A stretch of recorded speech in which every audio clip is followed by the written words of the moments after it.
विषय है भारत की एकता और हिंदी।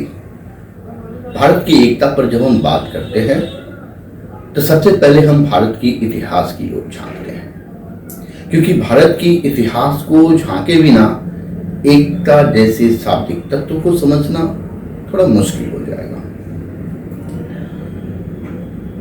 जब हम भारत के इतिहास की ओर झांकते हैं तो लगभग 1000 वर्षों के इतिहास को लेकर चलते हैं तो पाते हैं कि भारत की धरती पर लगातार विदेशियों का आगमन होता रहा।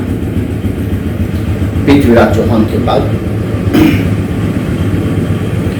भारत की धरती पर कई जातियों और कई संस्कृतियों का हमला हुआ।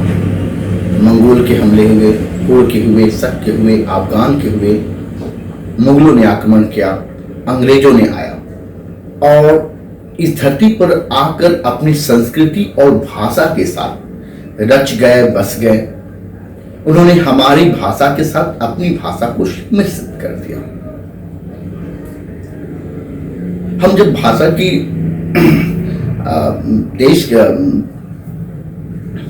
हम जब भारत की 28 राज्यों की बात करते हैं तो पाते हैं कि इस 28 राज्यों में से लगभग 9 ऐसे राज्य हैं जहां की भाषा हिंदी बोली समझी जाती है, जहां की राजभाषा हिंदी है। लेकिन बात के जो स्टेट राज्य है वहां की भाषा न तो हिंदी है और ना ही राजभाषा के रूप में हिंदी को स्वीकृति दी है। केंद्र सरकार के काफी निर्देशों के बावजूद भी जिस तरह हिंदी का प्रचार प्रसार हिंदी भाषी राज्यों में होनी चाहिए वो नहीं हो रही है। लेकिन हम जब एकता की बात करते हैं तो देश की आजादी के दौरान जिस तरह भारतीयों की एकता हमें देखने को मिली और इसके सूत्र में बांधने का जो तत्व था वो थी भाषा, हिंदी भाषा। गुजरात के हो, केरल के हो, चेन्नई के हो, राजस्थान के हो, बंगाल के हो, सभी हिंदी भाषी क्षेत्र के थे। गुजरात के गुजराती, बंगाल के बंगाली। लेकिन इन लोगों ने अपनी भाषा की जगह पर हिंदी का प्रयोग किया, अपने आपस में तारतम्य को स्थापित करने के लिए, संबंध को स्थापित करने के लिए। तो देखा जाता है कि पूरे भारतवर्ष की जनता को एकता के सूत्र में बांधने के लिए हिंदी कारगर रही और एक साथ भारत की पूरी जनता अंग्रेजों के विरुद्ध खड़े होते हैं। इसके पीछे हिंदी की महत्वपूर्ण भूमिका रही है।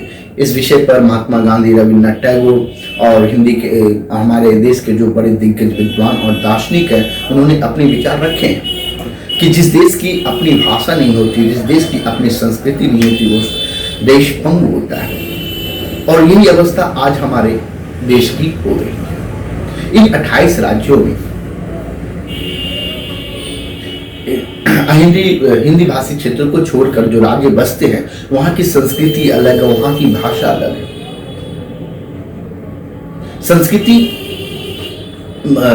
भाषा जो होती है वो संस्कृति की वाहिका होती है। जब वो हमारी संस्कृति अलग है तो निश्चित रूप से भाषा भी अलग होगी। लेकिन इन अलग अलग संस्कृति और भाषी लोगों को अगर एकता के सूत्र में बांधना है तो मुझे लगता है कि हिंदी भाषा जो है वो कारगर सिद्ध होगी और कारगर सिद्ध हुई है, जिसका उदाहरण हम आजादी के समय को देख पाते हैं। लेकिन जब हम हिंदी की दशा और दिशा की ओर आते हैं तो पाते हैं कि हिंदी में बहुत कुछ ऐसी खामियां हैं जिसे राजभाषा तो सरकार ने स्थापित कर चुकी है, लेकिन ये राष्ट्रभाषा नहीं बन पा रही है। इसे जनसंपर्क भाषा के रूप में स्थापित करना होगा और इस जनसंपर्क की भाषा के रूप में स्थापित करने के लिए हिंदी के जो मापदंड तैयार किए गए हैं उन मापदंडों को तोड़ना होगा। मैं कुछ केंद्र बिंदु पर प्रकाश डालना चाहूंगा। जैसे हिंदी की विकास की धारा अवरुद्ध हो रही है।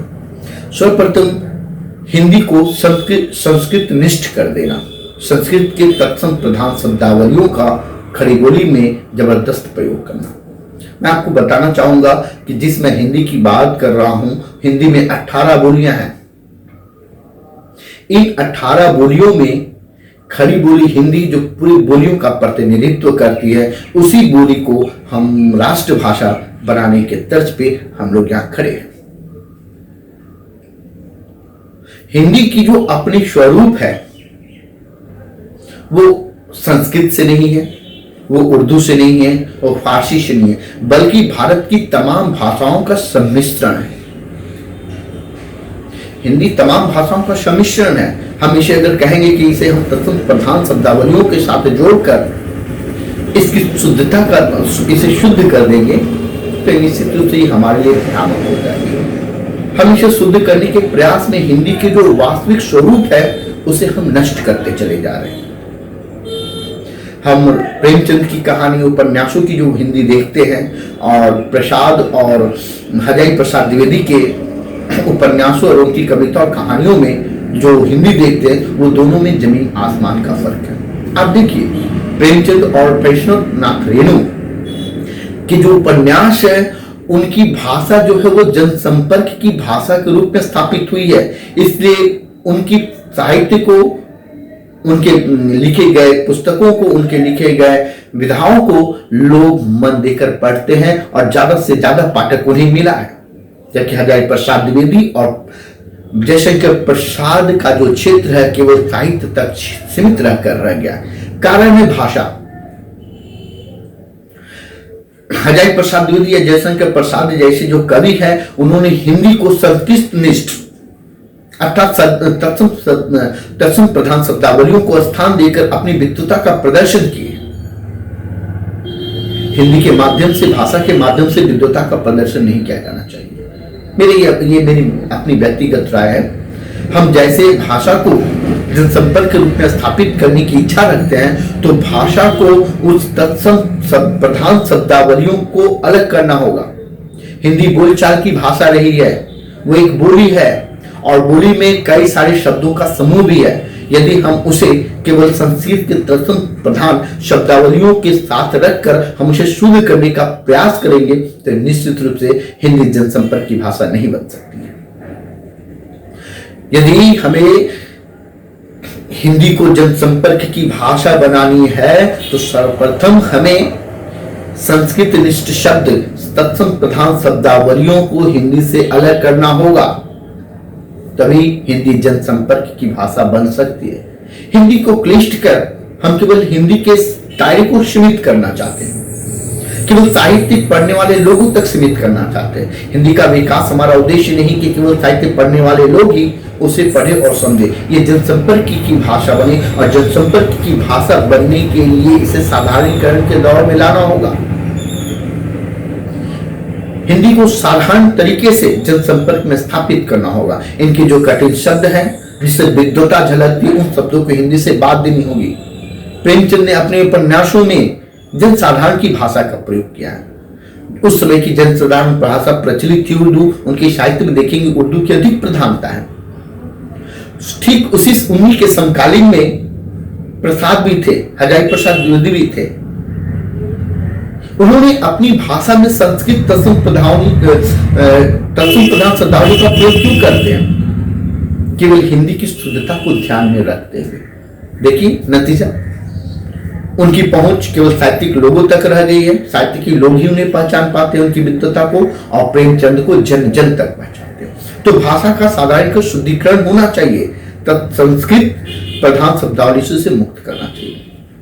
मैं दूसरी बात रखूंगा व्याकरण। भाषा को लेकर व्याकरण में काफी हो हल्ला है। हम भाषा को शुद्ध बोलें, शुद्ध लिखें। अक्सर हम विद्वानों में देखते हैं कि एक छोटी सी गलती हो जाती है तो आपने बेहतर ढंग से लिख नहीं पाया, आपके शब्द गलत है, लिंग गलत है, वचन गलत है। ये जो गलतियां, छोटी छोटी गलतियां ढूंढा जाता है, इसके पीछे का कारण क्या है?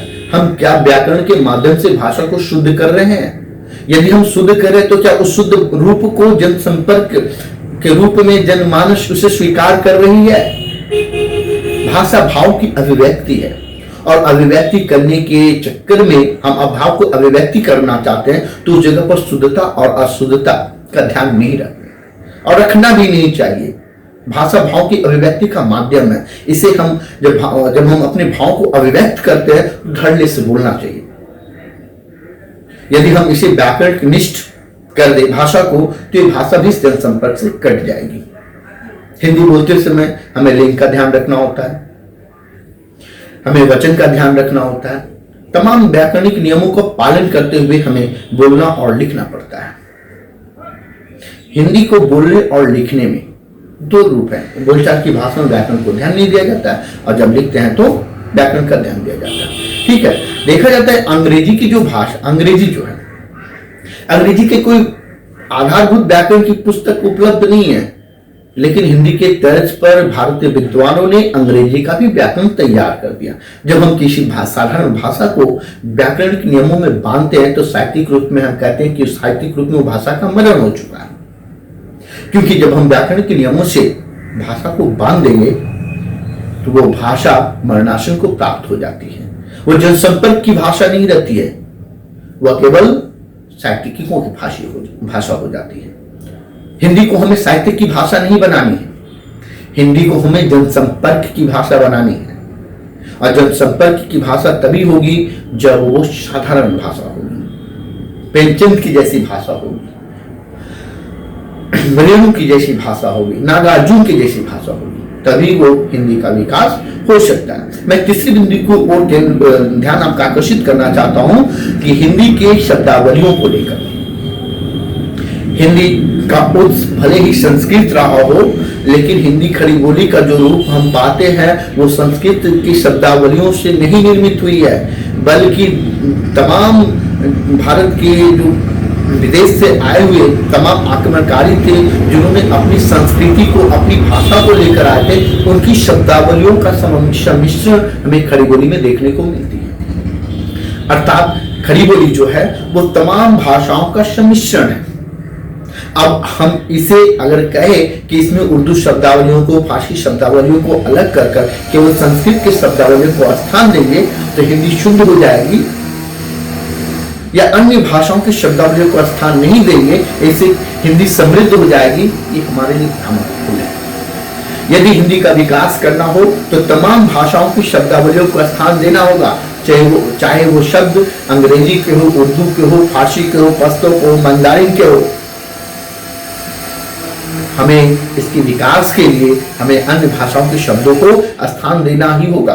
उदाहरण के तौर पर मैं ये कहना चाहता हूं कि अभी कोविड-19 का दौर चल रहा है। कोविड-19 के दौरान हमारे साथ ऐसे शब्दों का प्रयोग और प्रचलन धड़ल्ले से हो रहा है जिसको हमने अपने आत्मसात कर लिया है। मास्क लगाना, सैनिटाइजिंग करना, सोशल डिस्टेंसिंग करना, आइसोलेशन, क्वारंटाइन, ये सारे शब्द क्या है? अंग्रेजी के हैं, अंग्रेजी चिकित्सा विज्ञान के हैं, और हम हिंदी भाषी धड़ल्ले से इसका प्रयोग कर रहे हैं।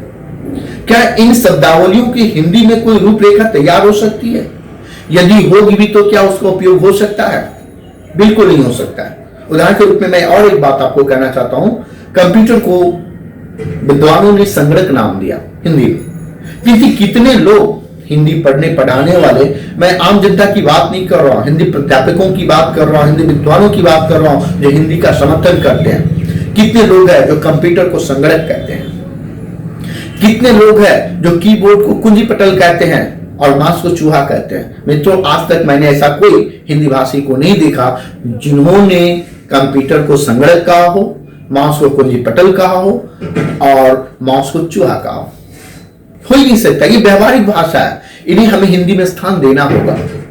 ऐसे भाषाओं को हम स्थान देंगे तो हिंदी की समृद्धि होगी। मान लीजिए कि क्वारंटाइन दौर में, कोविड-19 के दौरान जो कहानी, जो उपन्यास लिखे जाएंगे, उनकी शब्दावलियों में क्या कोविड-19 की जगह, क्वारंटाइन की जगह क्या सोशल डिस्टेंसिंग की जगह क्या अन्य शब्दों का प्रयोग किया जा सकता है? नहीं, वो भाषा प्रभावी नहीं होगी, उनका लेख प्रभावी नहीं होगा, क्योंकि जिस भाषा को हम आत्मसात कर लेते हैं वो हिंदी का ही रूप हो जाता है।